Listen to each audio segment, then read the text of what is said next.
Alright, welcome. If you're new to the channel, my name's Elliott and you're watching Rickety Ski Reviews. Today, we're finally talking about the Rossignol Sender 104 Ti. This is a ski I've had heavily requested. The Rossignol Sender series is fairly popular. I feel like people either really like it, it tracks really well, or it doesn't vibe with them. So you can expect this to be a very divisive ski. Now, I skied this pretty quick. I actually went through my local demo shop at my home mountain and they only carry Rossignol, so I did kind of a mini marathon of Rossignol skis to get a feeling for it. But I'd say that I spent a pretty healthy amount of time. I probably got 4 or 5 to 6 runs in on the Sender 104, took it through a lot of different terrain, so I feel like I got a pretty good sense of the ski fairly quickly. Now, I skied these in a 178 length. That means that they weighed 1900 grams per ski and had a turn radius of 18 meters. So pretty reasonable, pretty nimble skis. On paper, that's a pretty open radius, but I feel like for that kind of width, it makes sense. All in all, nothing too crazy for the metrics. They're a little bit heavier of a ski, but again, that is a pretty wide ski. Rossignol advertises this ski as an all-mountain ski, but I will say 104 width is pushing a little bit closer to powder all-mountain ski, at least on that kind of end of the spectrum. The ski has a partial twin tip with a pretty healthy amount of camber in the ski. I don't have it anymore, obviously, because it's still at the rental shop. The core is a Polonia wood core, which helps keep that kind of weight low for that width. And then if you look in the tips, they're a little bit translucent. That is Rossignol's air tip, which helps again with weight, but also kind of allowing the tip to stay above the snow. True to form with Rossignol, they have that kind of Titanal beam running through it and rectangular sidewalls. Right off the bat, let's talk price and value. This ski retails for $800, or 5 cents short of it. And right now, actually, you can already, at the end of the season, buy them for $639.96. I will say this is a pretty good value for this type of ski if this ski lines up with what you like and what you're looking for, but we'll talk more about that later. So let's talk first impressions. The first thing I noticed with this ski is, honestly, they felt a little clunky. When they're on the groomers and when you're, taking them in the all mountain like they're advertised for, they feel a little bit in their own way. Now, it's hard to judge them too heavily on that. That is a 104 width, so that's bound to happen. But particularly in the tails, for whatever reason, like the inside edge, when you would kind of carve and get a good platform, the inside edge of your inside ski felt in the way in the tails. I'm not sure what the design is. It maybe is just trying to do a little too much all at once. But yeah, these skis feel a little clunky in that area. So that's just my first initial reaction. I will say in the powder, they had good flotation. Everything felt suitable. The carving platform felt strong, so there wasn't anything weird that way.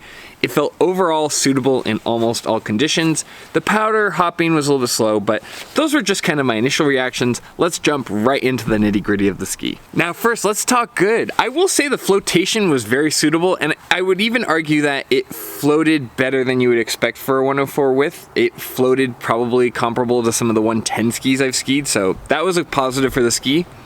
The skis also held a stable edge, like the platform on your downhill ski felt really good.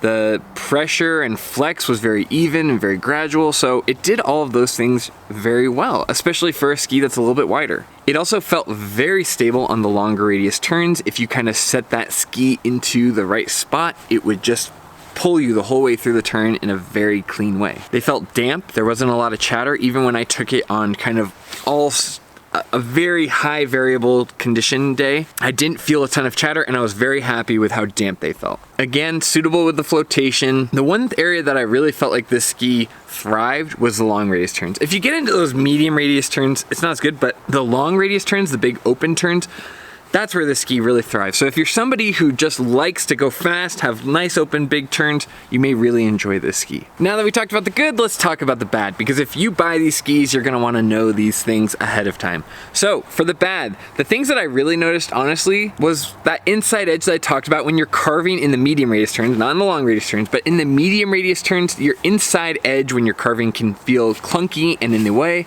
They're also like just a bit kind of awkward in their short turns when you're hopping in the trees. They can feel, again, kind of cumbersome and hard to hop around on. This is one of those skis that, again, feels like either a stretched out or slimmed down version of another ski. They have these turn shapes that feel good, but they just don't quite complete them, or they like to kind of get in their own way. But that's about it. Everything else is like a solid, decent performance. There wasn't anything that this ski that was awfully terrible. It just didn't really thrive in any conditions. I mean, in a 104 width, this is a ski that's trying to hit a lot of marks all at once. It's trying to be an all mountain ski, it's trying to be a powder ski. It tries to do so much that it really gets stretched thin for the areas that it thrives in. So there wasn't any standout area that was bad other than being clumsy in the short radius turns. All in all, with this ski, there wasn't a lot to write home about. When it comes to score, I gotta say there's not a lot that I liked with this ski. It just felt like it kind of did an adequate job in everything. I felt like it tried to do too many different things at once. I can see why some people like it, because it does have a lot of versatility, but for my ski style in particular, I just found these skis to be pretty dissatisfying. So for me personally, as someone who went out, paid for the demo myself, who isn't paid by anyone, I'm gonna give these a 6.7. Again, these reviews don't always make me very popular with Rossignol or these other companies, but I wanna tell you the truth because you're gonna find these things out if you buy the skis. So, the Rossignol Sender 104, I will say, maybe this is a little bit of a spoiler, but I like the Sender 110 Free more. I will have a review up on that later in the week, or maybe next week or down the road. But I will say that there are other versions of the Sender I like more. I think this 104 Ti is just trying to do too much at once and becomes a little bit clunky and a clumsy ski design. And while it doesn't do anything particularly bad, it also doesn't do anything particularly good. So I think 6.7 is more than generous. It's a stable platform. It'll get you almost anywhere on the mountain. So there is value there, but it just does not perform as well as like a Peak ski or the Atomic Maverick Headcore. Those skis just perform so much better. So I'm gonna be honest with you about the ski, but that's just my opinion. So anyway, if you like this kind of content, please consider liking and subscribing. Like I said, I'm not paid by Rossignol or any other company. I am only able to demo these skis because you guys watch it. So if you want to support the channel, that's a free way of doing it. We also have memberships that help support the channel directly. I will also link this ski down below. If you're set on buying it, you can help support the channel if you found this review useful. But more than anything, just thank you for being here. Thank you for watching. And as always, I'll see you in the next one. See ya.